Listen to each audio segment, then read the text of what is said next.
வணக்க மக்களே, welcome to the ஃபென்சர் show. இன்னைக்கு ஷோல நம்ம பார்க்க போறது மார்ட்டி சுப்ரீமி அப்படின்ற ஒரு இங்கிலீஷ் மூவி தமிழ் டப்பிங்கோட பிரைம்ல அவைலபிளா இருக்கு. இந்த படம் ஒரு டேபிள் டென்னிஸ் ஸ்டாரோட லைஃப்ல நடக்கக்கூடிய சுவாரஸ்யமான சம்பவங்கள் அப்படின்ற தீம்ல போகக்கூடிய ஒரு கதை. ஆக்சுவலா நம்ம ஹீரோ யுஎஸ்ஐ சேர்ந்த ஒரு டேபிள் டென்னிஸ் ஸ்டாரா இருக்காரு. 1950கள்ல நடக்கிற மாதிரியான ஒரு கதை. அந்த டைம்ல நம்ம ஹீரோ தன்னோட அங்கிளோட ஷூ ஷாப்ல ஒர்க் பண்ணிட்டு இருக்காரு. தன்னோட ஸ்போர்ட்டை உலக லெவல்ல பெருசாக்கணும் அண்ட் யூஎஸ்ல பயங்கர பாப்புலர் ஆக்கணும், அது மூலமா தன்னோட ஃபேமை இன்க்ரீஸ் பண்ணணும் அப்படின்ற மாதிரி பல கனவுகளோட நம்ம ஹீரோ இருக்காரு. அந்த பீரியட் ஆஃப் டைம்ல அவருக்கு லண்டன் சாம்பியன்ஷிப்ல கலந்துக்கிறதுக்கான ஒரு ஆப்பர்ச்சுனிட்டி இருக்கு. பட் அதுக்கு போறதுக்கு காசு இல்லை. அதனால என்ன பண்றாரு, கடையில இருக்கக்கூடிய காசை திருடிட்டு அந்த ஈவெண்ட்டை போய் அட்டன் பண்றாரு. அந்த ஈவெண்ட்ல என்ன மாதிரியான சம்பவங்கள் நடக்குது அப்படின்றது ஒரு தனி விஷயம். அந்த ஈவெண்ட்டை முடிச்சுட்டு திருப்பி வராரு. வந்ததுக்கு அப்புறம் போலீஸ் இவரை அரெஸ்ட் பண்ண ட்ரை பண்றாங்க காசு திருடினதுக்காக.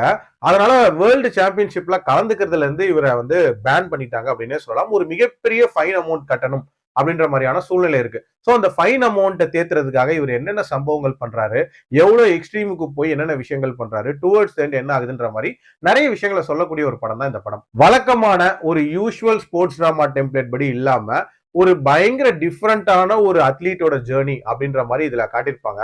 சொல்ல போனா அந்த அத்லீட் அந்த ஈவெண்ட்ல கலந்துக்கிறதே கஷ்டம், அதுக்கு என்னென்ன மாதிரியான சேலஞ்சஸ் இருக்கு அப்படின்ற மாதிரியான ஒரு பாயிண்ட் ஆஃப் வியூல கொண்டு போயிருப்பாங்க. கிட்டத்தட்ட பைசனோட ஒரு ஃபைனல் போர்ஷனுமே இந்த ஒரு விஷயத்தை தான் பேசியிருக்கும். பட் இந்த படம் முழுக்கவே அந்த ஜேர்னியை தான் இதுல காட்டியிருப்பாங்க. வழக்கமான ஸ்போர்ட்ஸ் படங்கள்ல அந்த லீட் கேரக்டர் ரொம்ப ரொம்ப பாசிட்டிவான பர்சனா காட்டுவாங்க.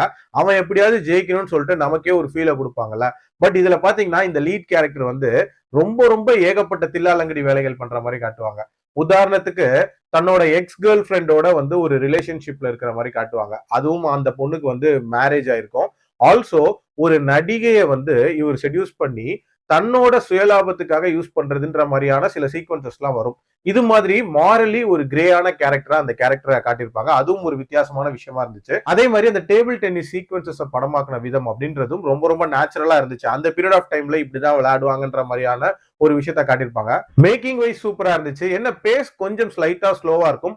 அதே மாதிரி அந்த ஃபார்ம் ஹவுஸ்ல நடக்கக்கூடிய அந்த சீக்வன்ஸ் ஆஃப் ஈவெண்ட்ஸ் அப்படின்றது கொஞ்சம் சினிமேட்டிக்கா இருக்கும். மத்தபடி இது ஒரு தரமான படம். கண்டிப்பா ட்ரை பண்ணி பாருங்க. என்னோட ரேட்டிங் இந்த படத்துக்கு 3.6 அவுட் ஆஃப் 5.